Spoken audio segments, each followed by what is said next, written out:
All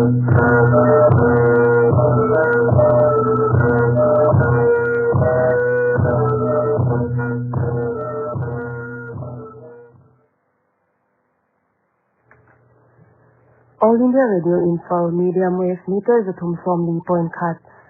Kilohertz Zagya Samjalani Le FM Megahertz Zale Thum Point Nga Panong Kipang Kya Paite Program Ahi Tuni Intu Kakla Khom Simna Le G1 Son Mga Pan Panalangai Na Ining Dingo Turin Ama Sapeni G1 Son Mga Pan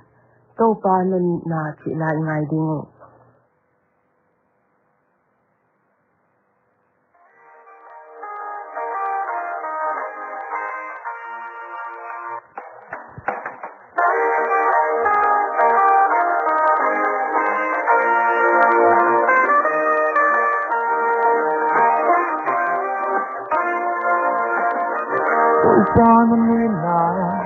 Từ ngày suốt giang yên lòng đang muốn thu và xa nhẹ hồi nhà giang phố nào từ đây lâu hàng dòng vì đường chính trên lòng lấy voi rồi lá non và đâu bao khi anh xem từ nắng nắng đã đi lâu bằng anh thời gian lâu làm thế nào bằng yên hơn rằng mình tôi bao cả hình na đi cả na tiếng còn kia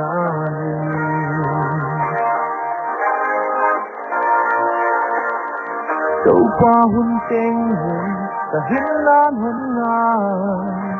nàng chân lâu hin rồi có phải chạm lâu nắng mà cũng thấy lẽ đừng vỡ tên đã kia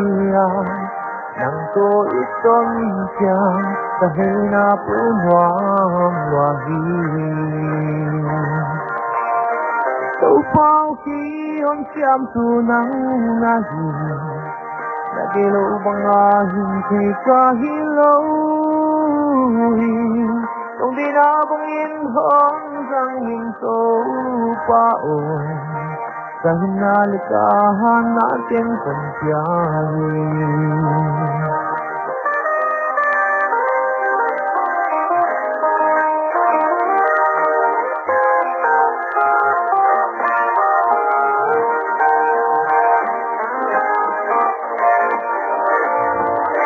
qua mi tên xuân lệ bãi thêm hoa nghiêng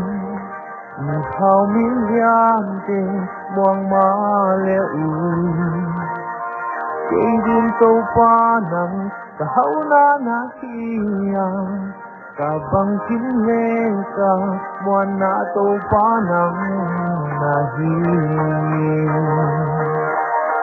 đâu bao khi anh chạm tu nắng na hi đã đi lâu bằng anh thì cả hi lâu làm thế nào bằng yên hơn rằng hình tôi bao chẳng hình na đi cả na tiếng còn dài chẳng hình na đi cả na tiếng còn dài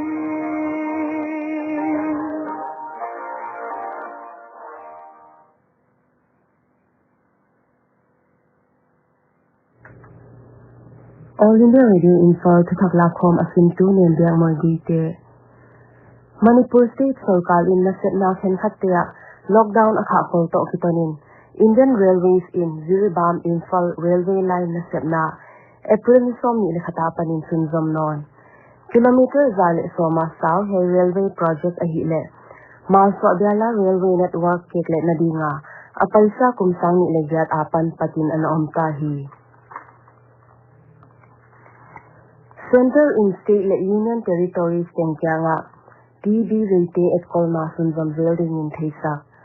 Union Health Ministry in National TB Elimination Program Noi a Facility on Tengleng Function Sabding in Thaisak hi TB Rate kwa jam dam doi in zon thailawa a onle in mun adam doi le apoi mo bang kim piak thekna dinga sai sakidin chin ministry in gen Mumbai dandoi na et kola Mizoram ni COVID-19 day ni sagi telaka khadam siangin zanin damdoina pat posak khitachin State Health Department officials Indian damlo posaka ompen apaita April ni som lagyat in novel coronavirus positive ya muswa in anaom hi tuni tana Mizoram Hausa omni guk COVID-19 zakin et kolin omleluhi apaita ni laini in kumsom ni ilania upanu may khatleng damsiangin damloi na pan post sa kinamtahi damloi na pan post sa kaom damlo te hostel kata quarantine omleluhi Assam state to ki gamgia state tia coronavirus positive case apun zil to kitonin West Bengal to ki gamgia Dhubri le Kokrajhar district tia Assam sarkar in COVID-19 etcetna boldi Dhubri district sungmun thuma tuni in COVID-19 test bol hidinga positive case a omle Kokrajhar aleng etcetna bol hiding chin State Health Minister Himanta Biswa Sarma Ingen tuni tanin asama mi sangguk le zani le somale kwa te sita a tua teng la ka mi som thum le nga positive uhi positive mi som thum le nga te la ka mi khasita a mi som le kwa dam siangin dam do in posan ta uhi Meghalaya Chief Minister Conrad Sangma in ICMR te a pan phal na mu hunhun chianga sarkar in rapid test kit zangding chingen sarkar in PCR test zanglela apoimo huna ICMR guidelines zuya rapid test kit zathiding chin Sangma Indian Meghalaya sarkar le opposition member 10 state a COVID-19 dodal nadinga kisakhol ding dan to kisai gen khom ding tut khom na nei ding uhi Sikkim state sunga siam sina inteng main som thumle khatan kha khiding Chief Minister Prem Singh Tamang makaina a tut khom na nei huna hai thupok na la kinam hi gamsunga COVID-19 case omlo na state omsung Sikkim state ahi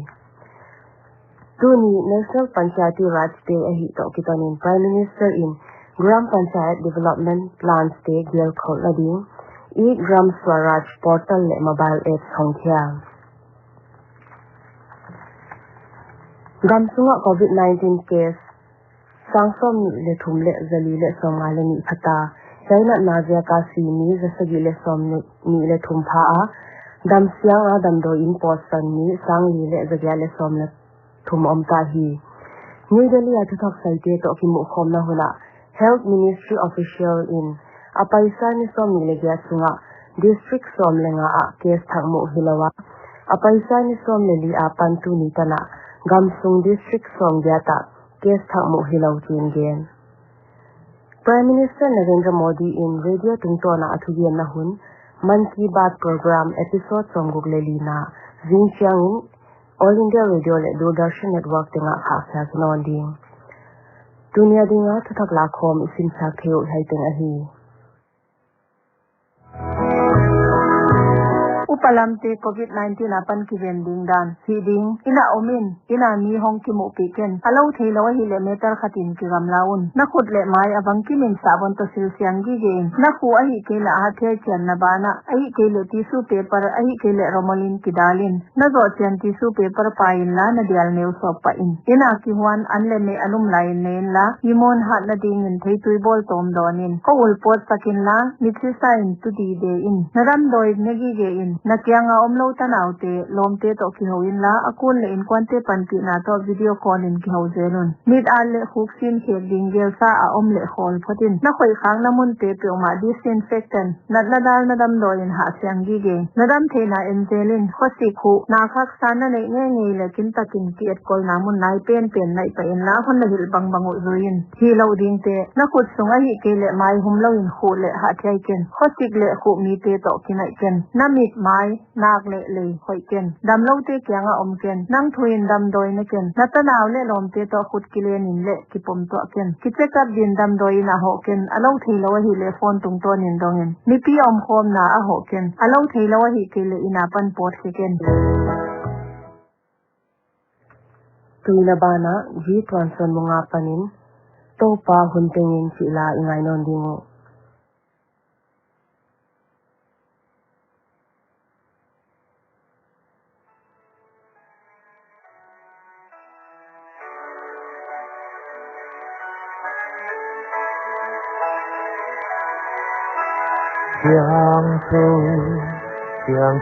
Xiang thâu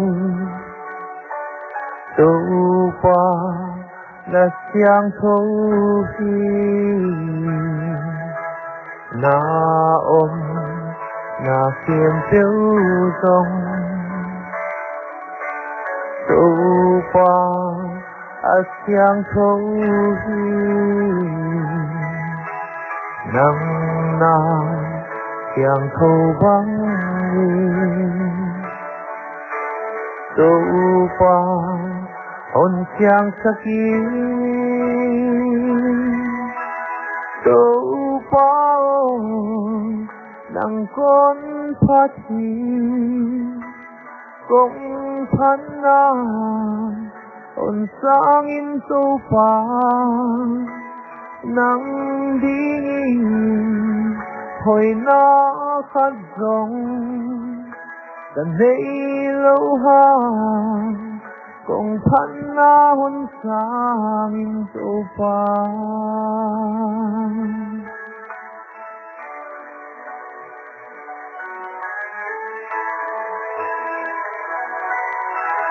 nắng băng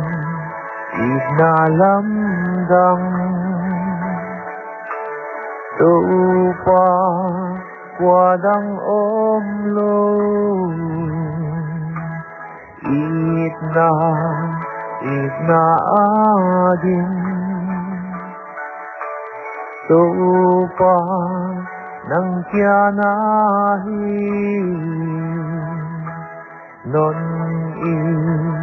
na giặc in rong kê đi Giêsu hong si đâu qua nang con phát hi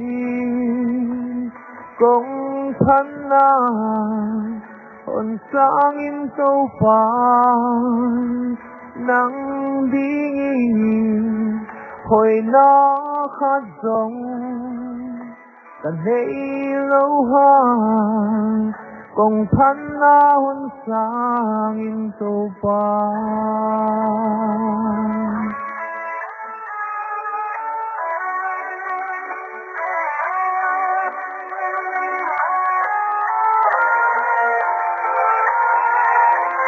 đâu qua nang ca nang ca buồn na xoang pi na kia lâu ngàn qua kia muôn na ôm thấy lâu hi nang ma còn mong tên đi đâu qua kim lấy tung an đâu qua đằng con phát hi công thân na ôn sang in sâu pha nắng đi hồi nó khát rong cần mấy lâu hơn công thân na ôn sang in sâu pha công thân na ôn sang in sâu pha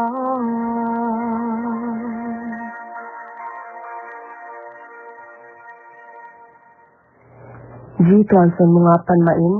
nang kon phathi chi la ngai non dingo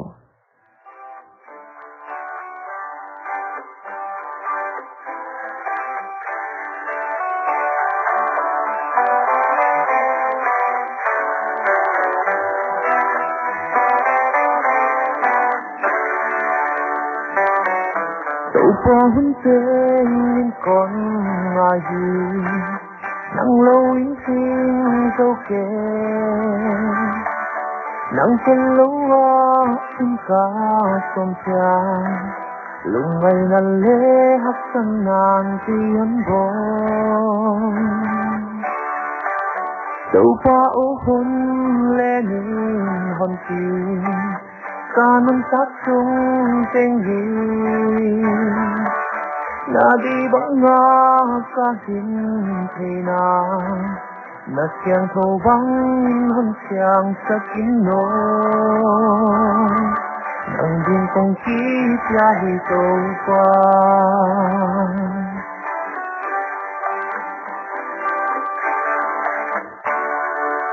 tâu qua nang din khôi na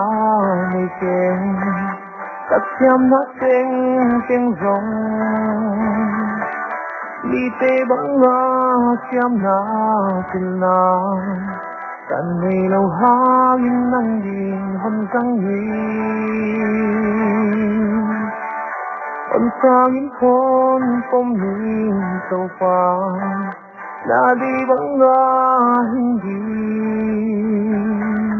nang kia na hi con lung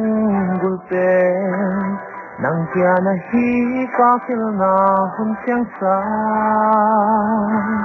lung dam loa in ka hon dam pa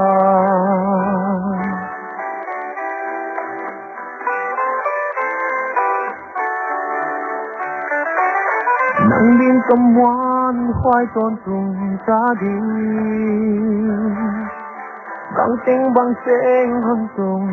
giống in lông kum pi pa lal pe pa nang kia con phan đi hi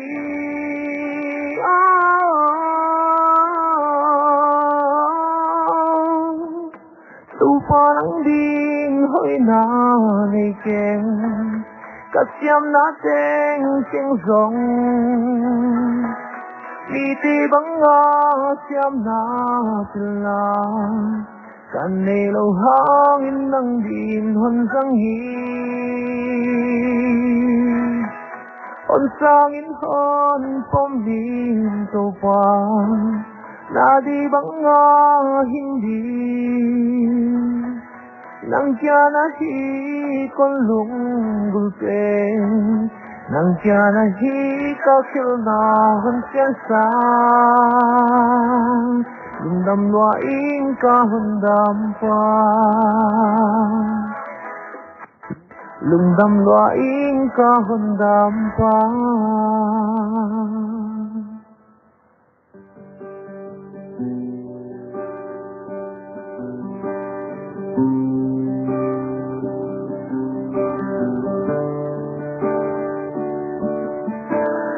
nun sang nang yai sim leya tu pa hun le ni no del ma sitan kim na hong ha jang aksan nan ki yon bo mi ki ma na in zo tu pa zo ding bang ma ni ken nang tel lo in zo tu pa lam pialin ka puk de tu pa nang kon ngai te ni on pan pi tu ding tu pa nang ka bin na tuang pi na hi tu pa nang kon mong pen hi sa hin na le ka sang na nang kia na hi con lungul pe tu pa nang kia na hi kakipana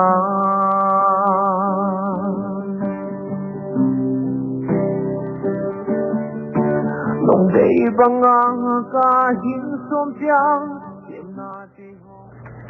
tunya dinga ji twan san mga pan phana lai ngai theu hai te ngai ta all India radio info ving jang in thak la khom sin na le gin zakai le lom te pan phana la ngai nai nei dingo